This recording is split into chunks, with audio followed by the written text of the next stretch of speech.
হয়ে গেছে, এত ব্যস্ত হওয়ার কিছু নেই। আমি বাড়ি থেকে কাউকে একটা ডেকে নিচ্ছি। বেগম এত বাড়াবাড়ি করো না তো, বলছি না একটুখানি জাস্ট লেগেছে তখন থেকে। আচ্ছা সামনে যে এত বড় একজন মানুষ দাঁড়িয়ে আছে আপনাদের খেয়ালই নেই? আমিও তো হেল্প করতে পারি, চলো না। না না আপনি আর কত হেল্প করবেন আমাদের, এরপর তো আর থ্যাংক ইউ বলা ফুরবেই না আপনাকে। আরে তোর এসে গেছিস? কিন্তু দিদি ভাই তোর গাড়ি কোথায়? গাড়ি নিয়ে গেছিলিস না? আবির, ইনি অভিতাজ।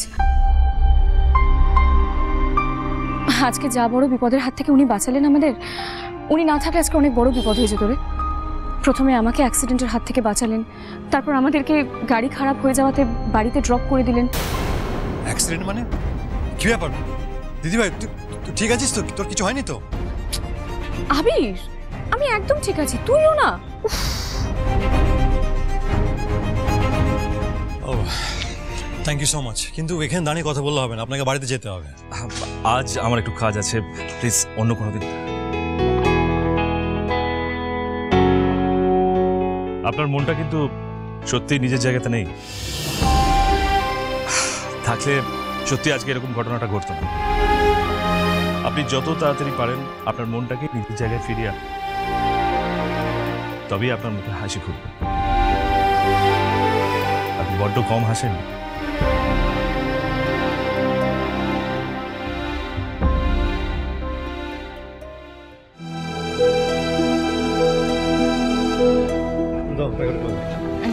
না এই থাক, তুমি ফোন ধরছিলে না, কোনো খবর পাচ্ছিলাম না, আমার টেনশন হচ্ছিল তো। আচ্ছা বলো, থানায় কি বললো?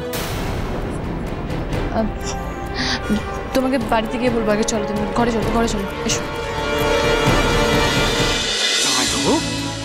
কি অপূর্ব একখান সুঘ্রাণ বাড়িয়েছে না? আইসেন আপনি? আর অপেক্ষা করতে পারছি না বাপু, আরে গন্ধেই তো অর্ধেক ভোজন হয়ে গেল। আরে বধুয়া যেটা বানিয়েছে সেটা একটু টেস্ট করে দেখা যাক না। আরে মিষ্টি মুখ করা নিয়ে তো কথা।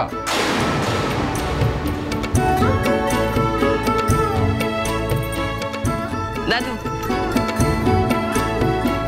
আমি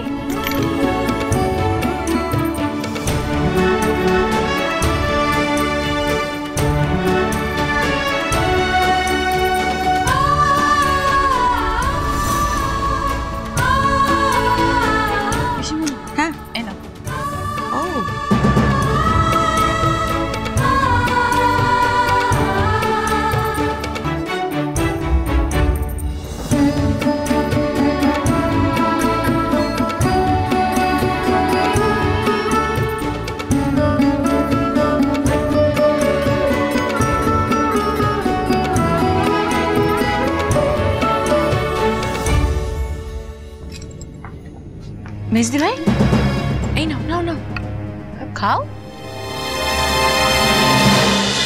বধুয়া সোম থেকে রবি প্রতিদিন সন্ধ্যে 7:30টায় স্টার জলসায় ও ডিজনি প্লাস হটস্টারে।